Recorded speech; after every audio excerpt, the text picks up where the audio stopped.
வணக்கம். டாப் 10 தேசம் சர்வதேசம் பகுதியில் செய்திகளை பார்க்கலாம். குடியரசு துணைத் தலைவர் பதவியிலிருந்து ஜெகதீப் தன்கர் விலகியுள்ள நிலையில் அடுத்து என்ன நடக்கும் என்ற கேள்வி எழுந்துள்ளது.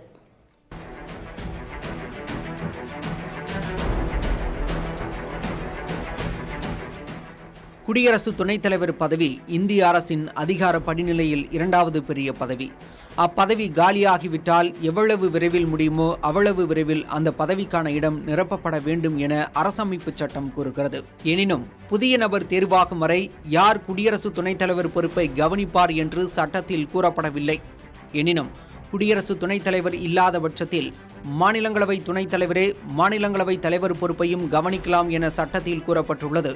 இதன்படி அடுத்த சில காலத்திற்கு ஹரிவன்ஸ் நாராயண் சிங் அப்பொறுப்பை கவனிப்பார் என தெரிகிறது. குடியரசு துணைத் தலைவர் பதவியை நிரப்ப விரைவில் தேர்தல் அறிவிப்பு வெளியாகும் என எதிர்பார்க்கப்படுகிறது. தங்கர் 2 ஆண்டுகள் பதவி வகித்தாலும் புதிதாக தேர்வாகுபவர் 5 ஆண்டுகள் பதவி வகிக்க முடியும். 2022 நடைபெற்ற குடியரசு துணைத் தலைவர் தேர்தலில் ஆளும் தேசிய ஜனநாயக கூட்டணி வேட்பாளர் ஜெகதீப் தங்கர் 75% வாக்குகளை பெற்று வெற்றி பெற்றார். எதிர்க்கட்சிகள் சார்பில் நிறுத்தப்பட்ட மார்கரெட் ஆல்வா 25% வாக்குகளை மட்டுமே பெற்றார். இத்தேர்தலில் நாடாளுமன்ற, மக்களவை, மாநிலங்களவை உறுப்பினர்கள் மட்டுமே வாக்களிக்க முடியும் என்பது குறிப்பிடத்தக்கது. ஜெகதீப் தன்கர் ராஜினாமா செய்ததை அடுத்து பீகார் முதலமைச்சர் நிதிஷ்குமாரை குடியரசு துணைத் தலைவராக்க வேண்டும் என பீகார் பாஜக நிர்வாகிகள் விருப்பம் தெரிவித்துள்ளனர்.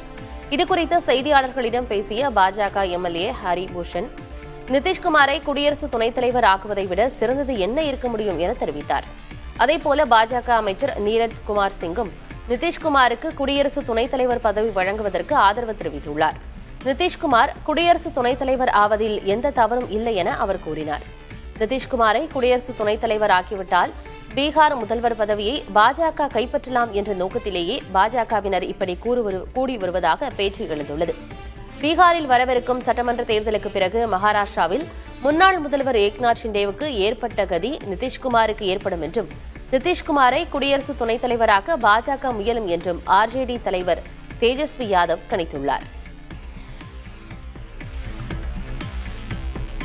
குடியரசு துணைத் தலைவர் ஜெகதீப் தன்கரின் ராஜினாமா குறித்து மேற்குவங்க முதல்வர் மமதா பானர்ஜி சந்தேகம் எழுப்பியுள்ளார். ஹவுராவில் செய்தியாளர்களிடம் பேசிய அவர், ஜெகதீப் தன்கரின் ராஜினாமா குறித்து நான் எந்த கருத்தையும் தெரிவிக்க விரும்பவில்லை. அவர் நல்ல ஆரோக்கியமான மனிதர். அவரது உடல்நிலை முற்றிலும் நன்றாக இருப்பதாக நினைக்கிறேன். என்ன நடக்கிறது என்பதை பொறுத்திருந்து பார்ப்போம் என அவர் தெரிவித்தார். ஜெகதீப் தன்கரின் பதவிக்காலம் இன்னும் 2 ஆண்டுகளுக்கு மேல் இருக்கும் நிலையில் அவர் திடீரென பதவி விலகியது அரசியல் கட்சிகளிடையே பல்வேறு சந்தேகங்களை எழுப்பியுள்ளது. ஹாங்காங்கிலிருந்து டெல்லி வந்திறங்கிய ஏர் இண்டியா விமானத்தில் தீ பற்றியதால் பரபரப்பு ஏற்பட்டது.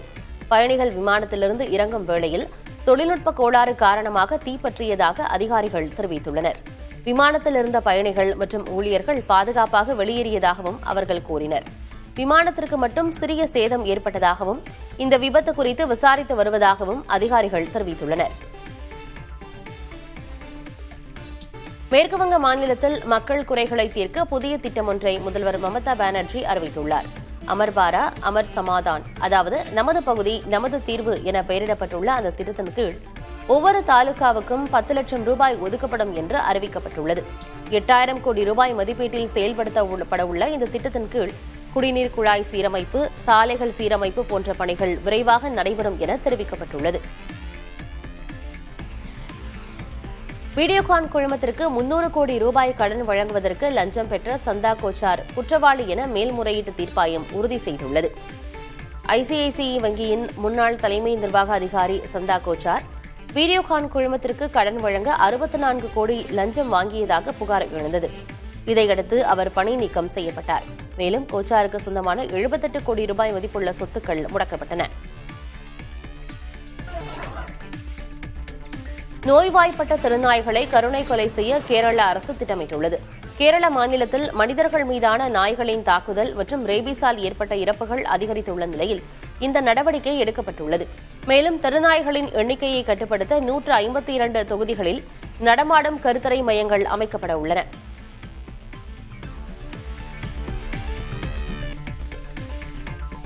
தன்வார் யாத்திரை செல்லும் வழியில் உள்ள உணவகங்கள் தங்கள் உரிமம் மற்றும் பதிவு சான்றுகளை கட்டாயம் காட்சிப்படுத்த வேண்டும் என்று உச்சநீதிமன்றம் உத்தரவிட்டுள்ளது.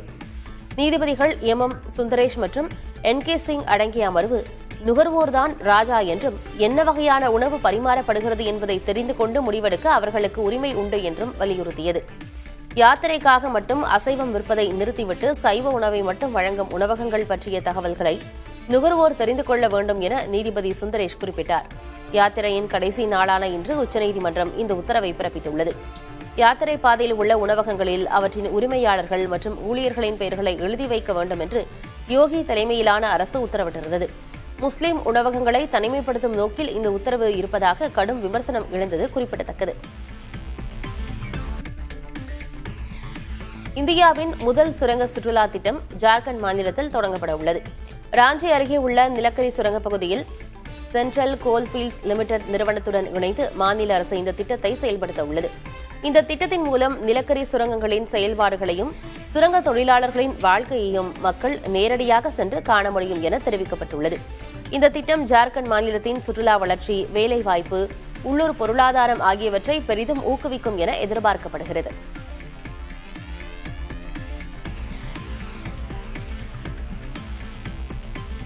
இந்திய விமானப்படையில் 60 ஆண்டுகளாக பணியாற்றி வந்த MiG-21 ரக போர் விமானங்களுக்கு நிரந்தர ஓய்வு அளிக்கப்பட உள்ளன.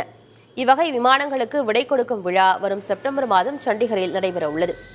சீனா, பாகிஸ்தான் உடனான போரில் முக்கிய பங்களிப்பை வழங்கிய மிக் ரக விமானங்கள் அதன் பிறகும் இந்தியாவின் கார்கில் போர், பாலாகோட் தாக்குதல், ஆபரேஷன் சிந்தூர் உள்ளிட்ட ராணுவ நடவடிக்கைகளில் முக்கிய பங்களித்தன. சோவியத் யூனியன் காலத்து மிக் ரக விமானங்கள் பழைய தொழில்நுட்பம் கொண்டவை என்பதாலும் அதிகளவு விபத்துகளுக்கு உள்ளாவதாலும் அவற்றை படையிலிருந்து நீக்க அரசு முடிவு செய்துள்ளது. தற்போதைய நிலையில் 29 மிக் ரக விமானங்கள் மட்டுமே இந்திய விமானப்படை வசம் உள்ளன.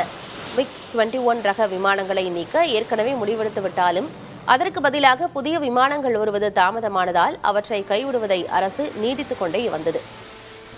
MiG-21க்கு பதில் உள்நாட்டிலேயே தயாரிக்கப்பட்ட தேஜஸ், பிரான்ஸ் தயாரிப்பான ரஃபேல் போன்றவை இந்திய விமானப்படையில் இணைய உள்ளன.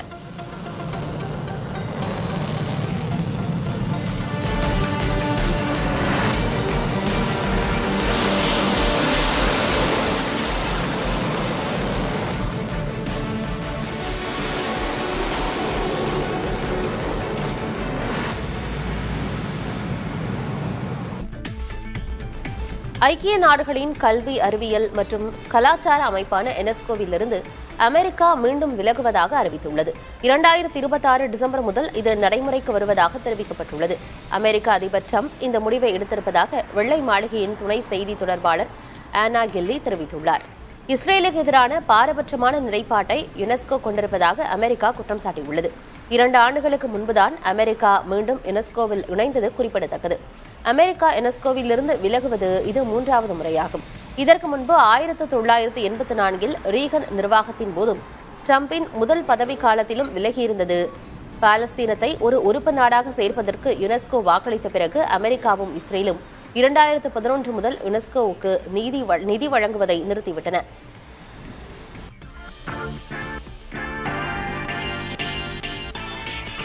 தென்கிழக்காசிய நாடான தாய்லாந்திற்கு சுற்றுலா செல்லும் இந்தியர்களின் எண்ணிக்கை கடந்த சில ஆண்டுகளில் வெகுவாக அதிகரித்துள்ளது. தாய்லாந்திற்கு அதிகம் சுற்றுலா பயணிகளை அனுப்பும் நாடுகள் பட்டியலில் இந்தியா 5 ஆண்டுகளுக்கு முன்பு 6வது இடத்தில் இருந்தது. தற்போது 2வது இடத்திற்கு முன்னேறி இருப்பதாக OAG என்ற நிறுவன ஆய்வறிக்கையில் கூறப்பட்டுள்ளது. சீனாவுக்கு அடுத்து இந்தியாவில் இருந்துதான் சுற்றுலா பயணிகள் தங்கள் நாட்டுக்கு அதிகம் வருவதாக தாய்லாந்து தெரிவித்துள்ளது. முன்னாள் தொலைக்காட்சி நடிகை ஒருவர் தனது கடின உழைப்பால் 4 ஆண்டுகளில் 1200 கோடி ரூபாய் மதிப்புள்ள ரெனி காஸ்மெட்டிக்ஸ் அழகு சாதன பிராண்டை உருவாக்கியுள்ளார். நம் நாட்டில் நடிகையாக இருந்து தொழில் முனைவோராக மாறிய சிலரில் ஆஷ்கா கோராடியாவும் ஒருவர். 20 ஆண்டுகளுக்கு மேல் தொலைக்காட்சி துறையில் இருந்த ஆக்ஷா தனது தொழில் வாழ்க்கையின் உச்சத்தில் இருந்த போதும் தொலைக்காட்சி துறையில் ஆதிக்கம் செலுத்திய போதும் 2021ஆம் ஆண்டு நடிப்பை விட்டு வெளியேறினார். வணிக உலகுக்குள் காலடி எடுத்து வைத்த அவர் 4 ஆண்டுகளுக்குள் பல்வேறு உயர்மட்ட அழகு சாதன பிராண்டுகளுக்கு சவால் விடுத்து அதில் தற்போது வெற்றி அடைந்துள்ளார். இனக்குழுக்களின் வன்முறைகளால் அதிகம் பாதிக்கப்பட்டுள்ள நாட்டில் கலைகள் குறித்து சிந்திப்பதே அரிது. அதனை போக்கும் வகையில் சொமாலியாவின் தலைநகர் மொகாதிசுவில் இளைஞர்கள் தங்கள் எண்ணங்களை வண்ணங்களில் வடித்து தர வழிவகுத்து தருகிறார் ஒரு கலைஞர். மஸ்லா அஃப்தி தஹி. இந்த கலைஞன் 2 மாதங்களுக்கு ஒருமுறை 50 ஓவியர்களை உருவாக்கும் உன்னத முயற்சியில் இறங்கியுள்ளார். கலையின் வடிவம் குறித்து ஏதும் அறியாதவர்களால் ஏற்படும் தடைகளை தாண்டி தனது முயற்சியில் தளராமல் ஈடுபட்டு வரும் இக்கலைஞன் மூலம் மொகாதிசு இளைஞர்கள் புதிய பாதையில் நடைபோடத் தொடங்கியுள்ளனர். இவரிடம் பயின்றவர்களின் ஓவியங்கள் பொதுமக்களின் பார்வைக்கும் அவர்தம் சிந்தனை மாற்றத்திற்கும் வித்திட தொடங்கியுள்ளன. வரைவதனால் இந்த இளைஞர்கள் அடைய முயற்சிக்கும் இலக்கு அமைதியை தவிர வேறு எதுவாக இருக்கும்?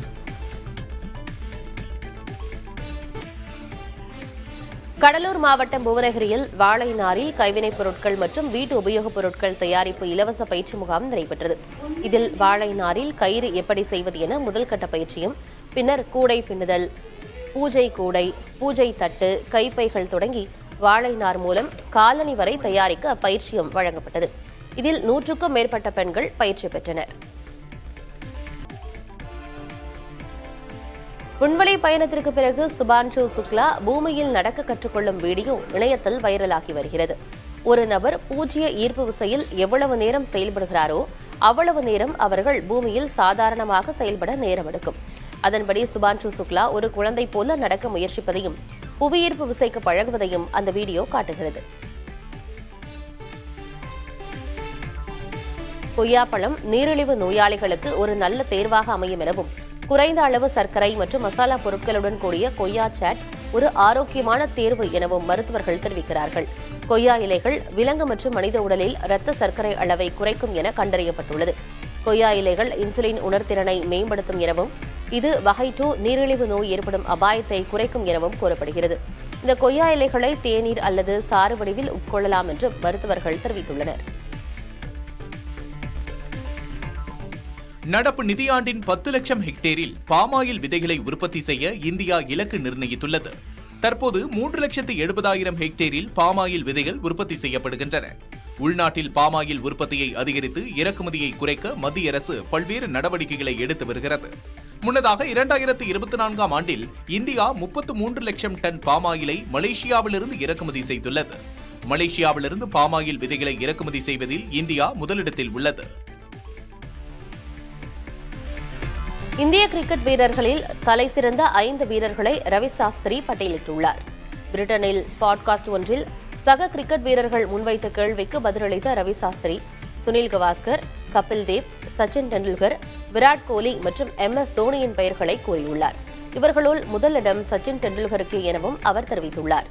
24 ஆண்டுகள் களத்தில் நின்றது, 100 சதங்களை விளாசியது போன்றவை அவரை தனித்துவராக அடையாளப்படுத்தியதாக ரவி சாஸ்திரி தெரிவித்துள்ளார். சீனாவின் தென்பகுதிகளில் பெய்த கனமழையின் காரணமாக சாலைகளில் வெள்ளம் பெருக்கெடுத்தது. பல இடங்களில் விளைநிலங்கள் நீரில் மூழ்கின. பல பகுதிகளில் மின் விநியோகம் துண்டிக்கப்பட்டது. வெள்ளத்தினால் பாதிக்கப்பட்ட பகுதிகளில் மீட்புப் பணிகள் துரிதப்படுத்தப்பட்டுள்ளன. பல பகுதிகளில் மணல் மூட்டைகள் கொண்டு வெள்ளத்தை தடுக்கும் பணிகள் மேற்கொள்ளப்பட்டன. பல பகுதிகளில் உள்ள மக்கள் தங்கள் வசிப்பிடங்களை விட்டு வெளியேறும் நிலை ஏற்பட்டுள்ளது.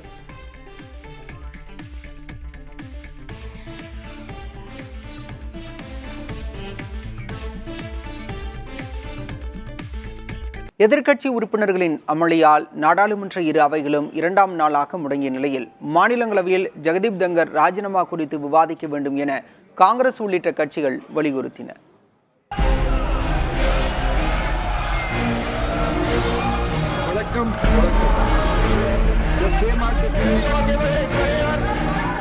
நாடாளுமன்ற மழைக்கால கூட்டத்தொடர் திங்கட்கிழமை தொடங்கிய நிலையில் எதிர்க்கட்சிகளின் அமளியால் அலுவல்கள் பாதிக்கப்பட்டன. 2வது நாளிலும் பீகார் வாக்காளர் பட்டியல் சீர்திருத்தம், பகல்காம் தாக்குதல், ஆபரேஷன் சிந்தூர் உள்ளிட்ட விவகாரங்கள் குறித்து விவாதம் நடத்த வேண்டும் என்றும், இதுகுறித்த தங்கள் கேள்விகளுக்கு பிரதமர் பதிலளிக்க வேண்டும் என்றும் காங்கிரஸ் உள்ளிட்ட எதிர்க்கட்சி உறுப்பினர்கள் முழக்கமிட்டனர். ஜெகதீப் தங்கரின் ராஜினாமா குறித்து விவாதிக்கவும் எதிர்க்கட்சியினர் வலியுறுத்தினர். அமைதியாக இருக்குமாறு இரு அவைகளின் தலைவர்களும் கூறியும் அதனை எதிர்க்கட்சி உறுப்பினர்கள் பின்பற்றாததால் இரு அவைகளும் சிறிது நேரம் ஒத்திவைக்கப்பட்டு பின்னர் நாள் முழுவதும் ஒத்திவைக்கப்பட்டன. अगर आप सदन नहीं चलाना चाहते हैं, सभा की कार्यवाही बुधवार दिनांक 23 जुलाई 2025 को प्रातः 11 बजे तक के लिए स्थगित की जाती है। இதனிடையே பீகாரில் தேர்தல் ஆணையம் மேற்கொண்டுள்ள வாக்காளர் பட்டியல் சிறப்பு திருத்தத்துக்கு எதிராக நாடாளுமன்ற வளாகத்தில் எதிர்க்கட்சிகள் போராட்டம் நடத்தின. மக்களவை எதிர்க்கட்சித் தலைவர் ராகுல் காந்தி தலைமையில் நடைபெற்ற போராட்டத்தில் அகிலேஷ் யாதவ், கனிமொழி உள்ளிட்ட பல்வேறு கட்சிகளின் எம்பிக்கள் பங்கேற்றனர். இது ஒடுக்கப்பட்ட மற்றும் சிறுபான்மை மக்களின் வாக்குரிமையை பறிக்கும் முயற்சி என்று அவர்கள் குரல் எழுப்பினர்.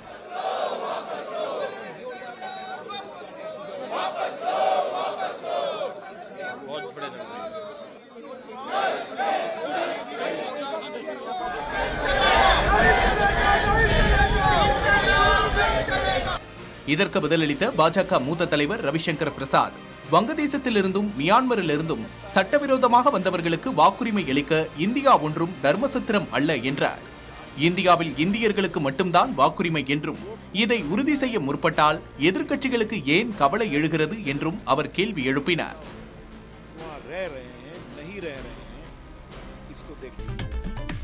வங்கதேசத்தில் விமானப்படை பயிற்சி விமானம் விபத்துக்குள்ளான இடத்துக்கு இடைக்கால அரசின் உயரதிகாரிகள் வருகை தந்தபோது ஆயிரக்கணக்கான மாணவர்கள் போராட்டத்தில் ஈடுபட்டனர். பாதிக்கப்பட்டவர்களின் குடும்பங்களுக்கு நஷ்டஈடு வழங்க வேண்டும், இறந்தவர்கள் பற்றிய உண்மையான தகவல்களை வெளியிட வேண்டும், பழைய மற்றும் பாதுகாப்பற்ற பயிற்சி விமானங்களை உடனே நிறுத்த வேண்டும் என வலியுறுத்தி மாணவர்கள் போராட்டம் நடத்தினர். திங்கட்கிழமை டாக்காவின் உத்தாரா பகுதியில் உள்ள மைல்ஸ்டோன் பள்ளி மற்றும் கல்லூரி கட்டடத்தின் மீது பயிற்சி போர் விமானம் மோதியது. இதில் 25 குழந்தைகள் உட்பட உயிரிழப்பு எண்ணிக்கை 31ஆக உயர்ந்துள்ளதாக தெரிவிக்கப்பட்டுள்ளது. ஹமாஸுக்கு எதிரான போரில் உயிரிழந்த இஸ்ரேல் ராணுவ வீரர்களுக்கு டெல் அவீவ் நகர கடற்கரையில் அஞ்சலி செலுத்தப்பட்டது. 893 ராணுவத்தினர் போரில் இறந்த நிலையில் அதே எண்ணிக்கையில் இருக்கைகள் வைக்கப்பட்டு அதில் அவர்களின் படங்களும் வைக்கப்பட்டிருந்தன. உயிரிழந்த வீரர்களின் குடும்பத்தினர், உறவினர்கள், பொதுமக்கள் இந்நிகழ்ச்சியில் அஞ்சலி செலுத்தினர். 2023 அக்டோபரில் இஸ்ரேல் ஹமாஸ் மோதல் தொடங்கிய நிலையில் இதுவரை 893 இஸ்ரேலிய ராணுவ வீரர்கள் இறந்துள்ளனர். காசாவில் 55,000 பாலஸ்தீனியர்கள் இறந்துள்ளனர். ஈரான் அதிபர் மசூத் பெசஸ்கியான் வரும் சனிக்கிழமை பாகிஸ்தான் செல்கிறார். இந்த சந்திப்பின் நோக்கம் என்ன என்பது அதிகாரப்பூர்வமாக தெரிவிக்கப்படவில்லை. இஸ்ரேலுடன் ஈரான் நடத்திய போர் முடிவுக்கு வந்துள்ள நிலையில் இந்த பயணம் கவனம் பெற்றுள்ளது. இந்தியாவுடன் பாகிஸ்தானுக்கு மோதல் போக்கு நீடிக்கும் நிலையிலும் மத்திய கிழக்கில் பதற்ற சூழல் தொடரும் நிலையிலும் இந்த பயணம் முக்கியத்துவம் பெறுகிறது. ஈரானுக்கு எதிரான போரில் இஸ்ரேலுக்கு பாகிஸ்தான் மறைமுகமாக உதவியதாக சர்ச்சைகள் எழுந்ததும் குறிப்பிடத்தக்கது. இஸ்ரேல் ஈரான் போர் தொடங்குவதற்கு முன்பு பாகிஸ்தான் ராணுவ தளபதி அமெரிக்கா சென்று அதிபர் ட்ரம்பை சந்தித்ததும் கவனம் பெற்றது. சண்டையை முடிவுக்கு கொண்டு வருவது தொடர்பாக ரஷ்யா, யுக்ரைன் இடையே 3வது சுற்று பேச்சுவார்த்தை துருக்கியில் இன்று நடைபெறவுள்ளது. முந்தைய சுற்று பேச்சுவார்த்தைகளின் போது போர் கைதிகளின் பரிமாற்றம் மற்றும் உயிரிழந்தோரின் உடல்களை சொந்த ஊருக்கு அனுப்புதல் போன்றவற்றில் உடன்பாடுகள் எட்டப்பட்டன. இருப்பினும் இதுவரை இரு நாடுகளிடையே சண்டை நிறுத்தம் தொடர்பான ஒப்பந்தம் ஏற்படவில்லை. பேச்சுவார்த்தை மூலம் பிரச்சினைக்கு தீர்வு காண இயலும் என நம்புவதாக யுக்ரைன் தெரிவித்துள்ள அதே வேளையில் இந்த விவகாரத்தில் பெரும் அதிசயங்கள் எதுவும் உடனடியாக நிகழ வாய்ப்பு இல்லை என ரஷ்யா கூறியுள்ளது. இதனிடையே யுக்ரைன் மீதான ரஷ்யாவின் தாக்குதல் தொடர்ந்து வருகிறது. நள்ளிரவில் நடைபெற்ற தாக்குதலில் குழந்தை ஒன்று உயிரிழந்ததோடு 20 பேர் காயமடைந்ததாக யுக்ரைன் தெரிவித்துள்ளது. ஒடேசாவில் கார் நிறுத்துமிடத்தில் குண்டு விழுந்ததில் கார்கள் எரிந்து சேதமடைந்ததாகவும் அருகில் இருந்த வணிக வளாகம் பாதிப்பிற்கு உள்ளானதாகவும் தகவல் வெளியாகியுள்ளது.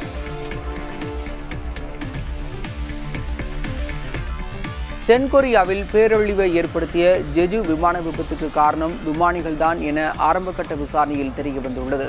அந்நாட்டின் விமான போக்குவரத்து மற்றும் ரயில்வே விபத்து விசாரணை வாரியம் தலைமையிலான விசாரணையில் பறவை மோதியதால் மிகவும் பாதிப்படைந்த வலது எஞ்சினுக்கு பதிலாக லேசான சேதமடைந்த இடது எஞ்சின் அணைக்கப்பட்டது தெரியவந்தது. மேலும் மீட்கப்பட்ட இயந்திரங்களை ஆய்வு செய்ததில் விபத்துக்கு முன்னர் இயந்திரத்தில் எந்த குறைபாடுகளும் இல்லாதது தெரியவந்தது. கடந்த டிசம்பர் 29ஆம் தேதி நடந்த இந்த விபத்தில் 181 பயணிகளில் 2 பேர் மட்டுமே உயிர் பிழைத்தனர் என்பது குறிப்பிடத்தக்கது. சீனாவில் உள்ள கான்சு மாகாணத்தில் நூற்றுக்கணக்கான மழலையர் பள்ளி குழந்தைகளை நோய்வாய்ப்படுத்த உணவில் ஈயம் கலந்திருந்த விவகாரத்தை மாகாண அதிகாரிகளும் மருத்துவமனை ஊழியர்களும் மறைக்க முயன்றது கண்டறியப்பட்டது. இந்த விவகாரம் தொடர்பாக பள்ளி முதல்வர் உட்பட 8 பேர் கைது செய்யப்பட்டிருந்த நிலையில் 17 பேரிடம் விசாரணை நடத்தப்பட்டு வருவதாக அதிகாரிகள் தெரிவித்துள்ளனர். அரசாங்கத்தை பிச்சைக்காரர் என விமர்சித்து மகாராஷ்டிர வேளாண் துறை அமைச்சர் மாணிக்ராவ் கோகடே புதிய சர்ச்சையில் சிக்கினார். இந்த ஆண்டின் தொடக்கத்தில் விவசாயிகளை பிச்சைக்காரர்களுடன் ஒப்பிட்ட அவர், பிச்சைக்காரர் கூட ₹1 பிச்சை கேட்பதில்லை, ஆனால் நாங்கள் விவசாயிகளுக்கு ₹1 காப்பீட்டை வழங்குகிறோம் என தெரிவித்திருந்தார். அந்த அறிக்கையை விளக்க முயன்ற மாணிக்ராவ், அரசாங்கம்தான் விவசாயிகளிடம் ₹1 வாங்குகிறது, அரசாங்கம்தான் பிச்சைக்காரர் என குறிப்பிட்டார். மின்னணு துறையில் $100 பில்லியன் முதலீடுகளை இலக்காக கொண்டு நாம் செயல்பட வேண்டும் என ஆந்திர முதல்வர் சந்திரபாபு நாயுடு தெரிவித்துள்ளார். பெங்களூர், சென்னை போன்ற நகரங்களின் நில கட்டுப்பாடுகள் ஆந்திர பிரதேசத்திற்கு சாதகமாக இருப்பதாகவும், பெரிய மின்னணு தொழில்களை நடத்துவதற்கு மாநிலம் போதுமான நிலத்தையும் உட்கட்டமைப்பையும் கொண்டுள்ளது என்றும் தெரிவித்தார்.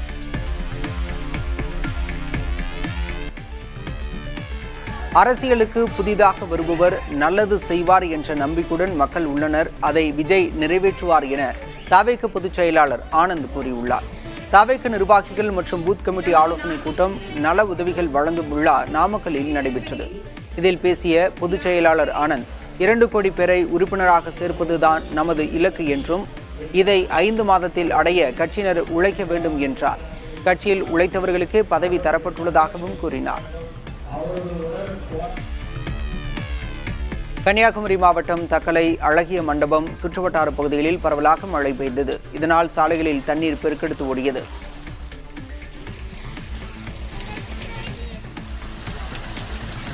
விழுப்புரம் மாவட்டம் விக்கிரவாண்டியில் சூறைக்காற்றுடன் பலத்த மழை பெய்தது. காற்று காரணமாக தேசிய நெடுஞ்சாலையில் கனரக லாரியின் மீது மரம் முறிந்து விழுந்ததால் போக்குவரத்து பாதிக்கப்பட்டது.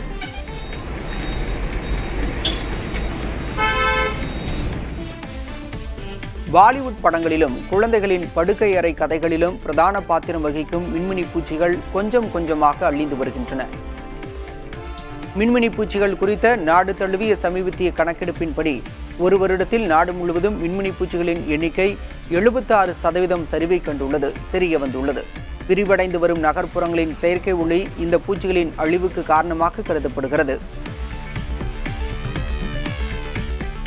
ஏப்ரல் 2024 முதல் மார்ச் 2025 வரை பரிசோதிக்கப்பட்ட 1,00,000க்கும் அதிகமான மருந்து மாதிரிகளில் 3,000க்கும் மேற்பட்ட மருந்துகள் போலியானவை என கண்டறியப்பட்டுள்ளது. பல்வேறு மாநிலங்கள் மற்றும் யூனியன் பிரதேசங்களின் மருந்து கட்டுப்பாட்டாளர்களிடம் இருந்து பெறப்பட்ட தரவுகளின்படி அதே காலகட்டத்தில் கலப்பட மருந்துகளின் உற்பத்தி, விற்பனை மற்றும் விநியோகத்தது தொடர்பாக 961 வழக்குகள் தொடரப்பட்டுள்ளதாக மத்திய சுகாதாரத்துறை அமைச்சர் JP நட்டா தெரிவித்துள்ளார். கோவா அரசு ராட்வீலர் மற்றும் பிட்புல் போன்ற ஆக்ரோஷமான நாய் இனங்களை தடை செய்யும் மசோதாவை சட்டமன்றத்தில் தாக்கல் செய்துள்ளது. கோவா விலங்கு இனப்பெருக்கம் மற்றும் வளர்ப்பு சட்டம் 2025 என்ற தலைப்பிலான இந்த மசோதா எந்த ஒரு விலங்கு வகைகளையும் அதன் இனத்தையும் கொடூரமானது என்று அரசு அறிவிக்கலாம் என்பதை முன்மொழிகிறது. அரசு அறிவித்த 60 நாட்களுக்குள் விலங்குகளின் உரிமையாளர்கள் அவற்றுக்கு கருத்தடை செய்து சான்றுகளை பெற வேண்டும் என்றும், சட்டத்தை பின்பற்ற தவறிய கொடூர விலங்குகளின் உரிமையாளர்களுக்கு 3 மாதங்கள் வரை சிறை தண்டனைகள் விதிக்கப்படலாம் என மசோதா கூறுகிறது. ரஷ்ய எண்ணெய் நிறுவனமான ரோஸ்நெஃப்டின் முதலீட்டுடன் இயங்கும் நயாரா நிறுவனம் இந்தியாவில் 70,000 கோடி ரூபாயை முதலீடு செய்ய உள்ளதாக அறிவித்துள்ளது. நயாரா எனர்ஜி நிறுவனம் மீது ஐரோப்பிய யூனியன் விதித்த தடைகளால் இந்தியாவின் எரிசக்தி தேவைகள் பாதிக்கும் என அந்நிறுவனம் கண்டனம் தெரிவித்துள்ளது. ஐரோப்பிய யூனியன் விதித்துள்ள தடைகள் சட்ட ரீதியாக செல்லாது என்றும், இந்தியாவின் ஆற்றல் தேவைகளை பூர்த்தி செய்ய தாங்கள் உறுதியாக இருப்பதாகவும் அந்நிறுவனம் தெரிவித்துள்ளது. இந்தியாவின் சட்ட விதிகளுக்கு உட்பட்டே செயல்படுவதாகவும் நயாரா எனர்ஜி கூறியுள்ளது. தேசிய விளையாட்டு நிர்வாக மசோதாவில் இந்திய கிரிக்கெட் கட்டுப்பாட்டு வாரியமும் இடம்பெற்றுள்ளதாக தகவல் வெளியாகியுள்ளது. நாட்டில் உள்ள பிற விளையாட்டு கூட்டமைப்புகளைப் போல கிரிக்கெட் வாரியமும் அரசின் சட்டத்திட்டங்களுக்கு கீழ் வரும் என விளையாட்டு அமைச்சக வட்டாரங்கள் தெரிவித்துள்ளன. மற்ற அமைப்புகளைப் போல கிரிக்கெட் வாரியமும் தேர்தலை நடத்தி நிர்வாகிகளை தேர்ந்தெடுப்பது உள்ளிட்ட விதிகளை பின்பற்ற வேண்டியிருக்கும். தற்போது இந்திய கிரிக்கெட் வாரியம் தொண்டு நிறுவனமாக பதிவு செய்யப்பட்டு வரிச்சலுகைகள் மற்றும் விலக்குகளுடன் செயல்பட்டு வருகிறது. இதற்கு கடும் விமர்சனங்கள் உள்ள நிலையில் அரசின் நகர்வு அமைந்துள்ளது. நடப்பு நாடாளுமன்ற தொடரில் தேசிய விளையாட்டு நிர்வாக மசோதா தாக்கல் செய்யப்படும் என ஏற்கனவே தகவல் வெளியாகியுள்ளது.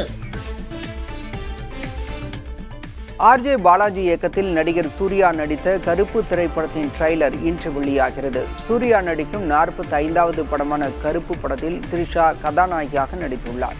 இவர்களுடன் சுவாசிகா, மலையாள நடிகர் இந்திரன்ஸ், யோகி பாபு, ஸ்வாதா, சுப்ரீத் ரெட்டி உட்பட பலர் நடித்துள்ளனர்.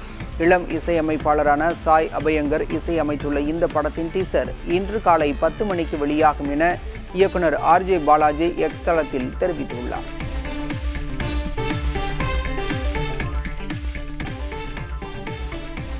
இரண்டாயிரத்தி 24ஆம் ஆண்டில் சைபர் மோசடியால் இந்தியர்கள் 22,845 கோடி ரூபாய்க்கு மேல் இழந்திருப்பதாக மத்திய அரசு தெரிவித்துள்ளது.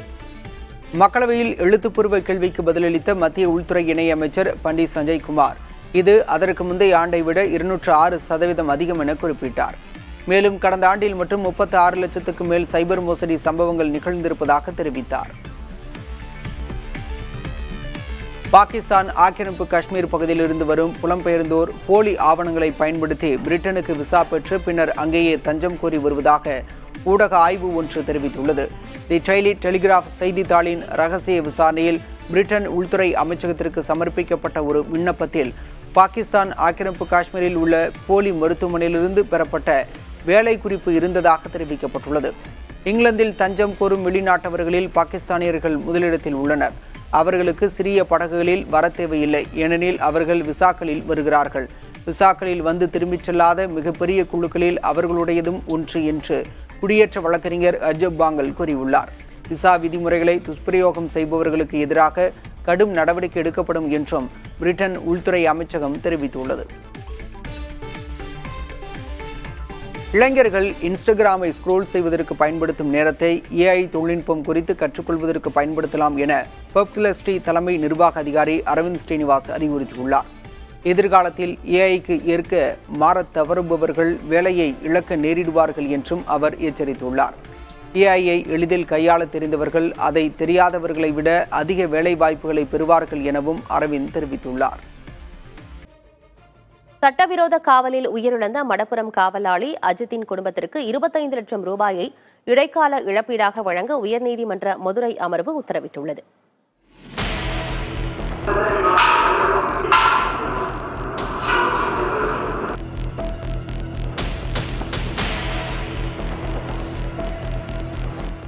சிவகங்கை மாவட்டம் மடப்புரம் கோயில் காவலாளியான அஜித்குமார் சட்டவிரோத காவல் மரணம் தொடர்பான வழக்கில் உயர்நீதிமன்ற மதுரை அமர்வில் அரசு தரப்பு மற்றும் CBI தரப்பில் ஆஜராகி விளக்கமளிக்கப்பட்டது.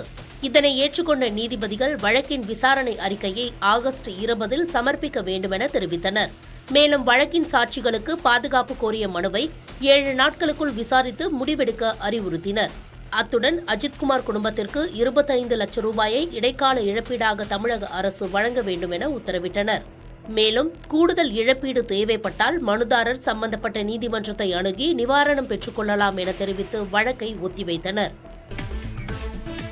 ஜப்பான் நாடாளுமன்ற மேல்சபை தேர்தலில் தீவிர வலதுசாரி ஜனரஞ்சக சான்சீட்டோ கட்சி வெற்றி பெற்றது.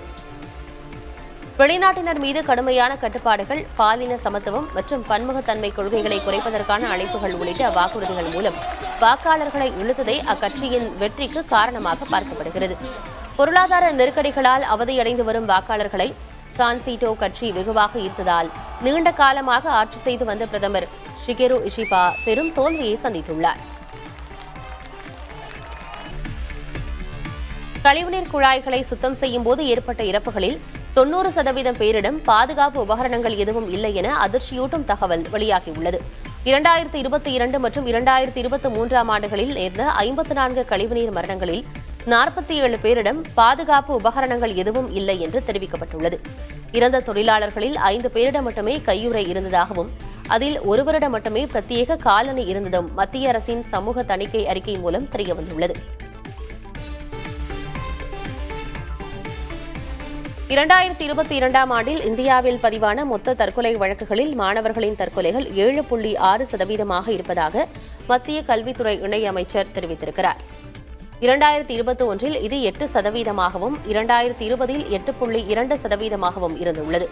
இளைஞர்களிடையே போதைப்பொருள் பழக்கம் அதிகரித்து வரும் நிலையில் அதை கட்டுப்படுத்த தீவிர பிரச்சாரங்களை மேற்கொண்டு வருவதாக மத்திய அரசு தெரிவித்துள்ளது.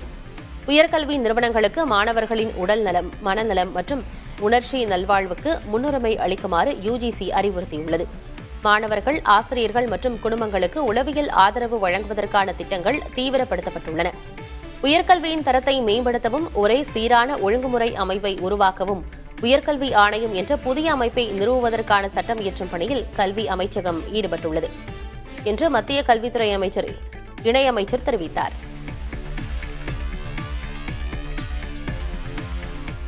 அமெரிக்க அதிபர் டிரம்பின் அதிரடி வரி விதிப்பு நடவடிக்கைகள் பல நாடுகளின் சாமானியர்களை கவலையில் தள்ளியுள்ளது.